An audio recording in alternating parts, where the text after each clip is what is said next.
I'm telling you, there is power in laughter and there's power in smiling. So definitely always smile and always laugh.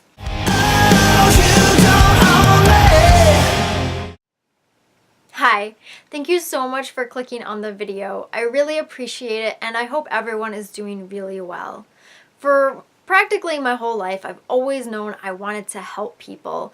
And when I discovered that I had an eating disorder and when I finally chose that I didn't want it anymore and I wanted to recover, I knew that I wanted to use my experience to help others, and that was kind of my way of figuring out how and what exactly it is I wanted to help people with. I wanted to help people who were like me.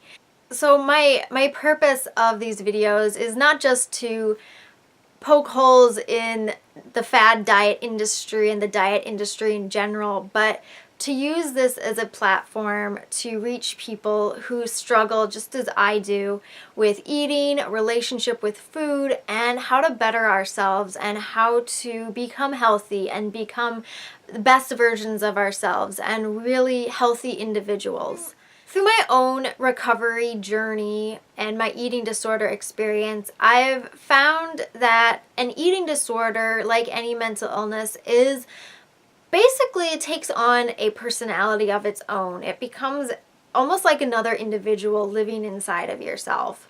And I've said it before, it's hard to tell where you end and the eating disorder begins. And I've used the metaphor before where mental disorders are like the worst roommate ever. They're living in your home, which is your body, is your mind, and it's just like mooching off of you and sucking you dry of all life. So eventually you have to kick that roommate out and do what's best for you. And one thing about eating disorders is the more you feed the eating disorder rather than feed yourself, you're giving it power. So one of the number one things you need to do for recovery is to take the power away from the eating disorder. So I've come up with 9 kind of tips on how to take the eating disorder's power away. Number 1, do things that used to make you happy. One thing that really accompanies an eating disorder is depression. I suffered from it when I was in like the depths of my eating disorder. And so I know what it's like to not want to do anything, to be so depressed you just want to be alone, you don't want to do anything. You kind of lose motivation and creativity and you just don't want to do the things that used to make you happy. So it's really important to find those hobbies, those activities, even if that is just going out, being with friends, being around other people. It's really important to do that because it shows the eating disorder that you have the power and that you're going to do things that make you happy and you're not going to let your happiness come from the eating disorder telling you what to do.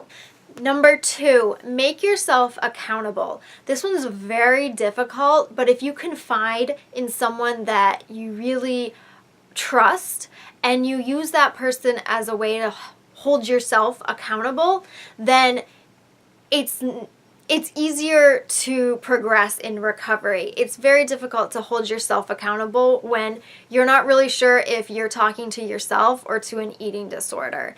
So it's really important to bring at least one other person in that you trust and make sure that they hold you accountable and you hold yourself accountable as well. Number 3, view every day as a new beginning and leave yesterday's mistakes in the past. Especially for people who suffer from bulimia, it's so easy to fall into this shaming, like self-shaming idea set or mindset. So that, let's say you have a binge purge episode last night and you wake up the next day feeling awful and you just beat yourself up over it. You really have to learn to just put that event behind you and you're just going to wake up and you're going to start fresh, you're going to start over, and you're not going to let the eating disorder you're not going to let the eating disorder of yesterday control your freedom of today. Number 4, and this is something that I struggle with almost every day, Acknowledge your progress and learn to take pride in yourself. Eating disorders try to tell you that loving yourself, accepting yourself, and being proud of yourself are selfish acts. But it's important to shut that voice out and listen to your own voice. So when you have a successful day and you make it through, eating normally instead of starving yourself, or you make it through without a binge, celebrate that. Be proud of yourself, and it really shows and shuts the eating disorder up. Number 5, do things and eat things that you're afraid of. This is something, especially for people who restrict to extremes. Maybe once a month, try to incorporate one more thing that you used to restrict.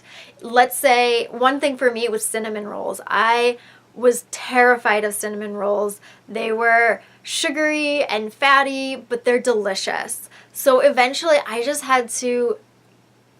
had to force myself to eat one, but I did it, and it was an accomplishment, and I was excited about it. So for people who really restrict, this is a good idea to start to incorporate those things into your diet without being afraid of it, because you shouldn't fear food, you should enjoy food.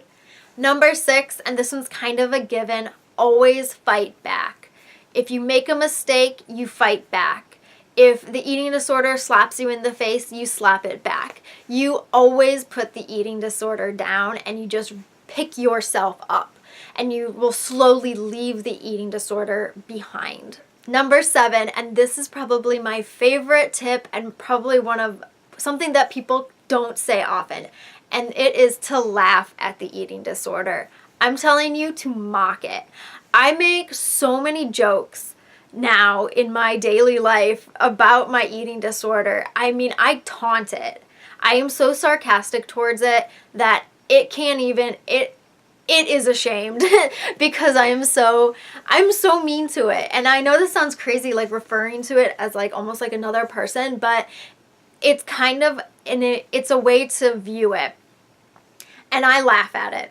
I laugh at my eating disorder because it's silly. And when you can finally recognize that the eating disorder is silly and it's ridiculous and you're better off without it, the easier it is to progress through recovery.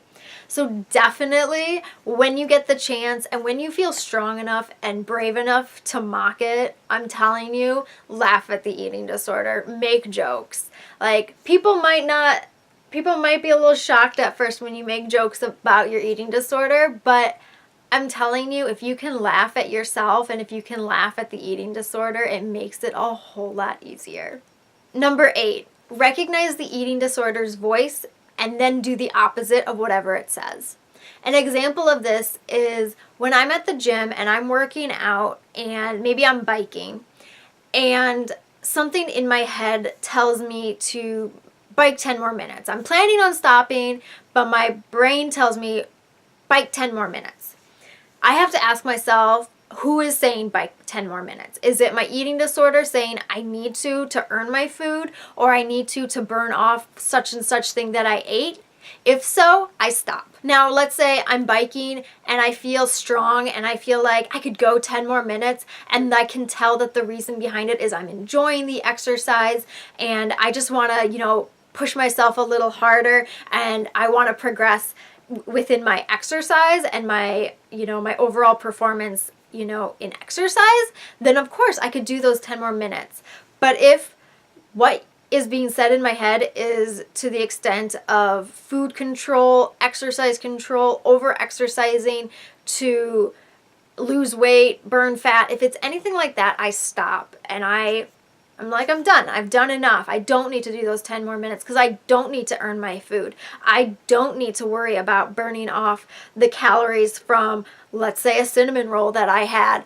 I don't have to worry about that. It's not that serious. It's not that important that I burn those extra calories. What's important is taking care of both my mental and physical well-being.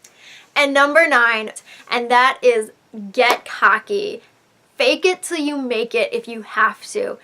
Honestly, the minute you start to see your self-pride, or even if you pretend like you see your self-pride, eventually you're gonna start just being like, I'm the best. I'm the fucking best. It happened with me. I would pretend like, I wouldn't pretend like everything's okay, but I would build myself up. I mean, I put myself on a pedestal, and now I know that I know I'm the best. I'm the best me, and I'm a fighter, and I'm strong, and I can conquer things. Honestly, get cocky, put yourself up there, put yourself out there. Just try and be your best and take care of yourself at the same time. So that was 9 tips to take away your eating disorder's power. I hope you enjoyed the video. If you did, it would be awesome if you gave it a like, maybe subscribe. Feel free to leave a comment, whatever you'd like. And I will see you next time. Bye.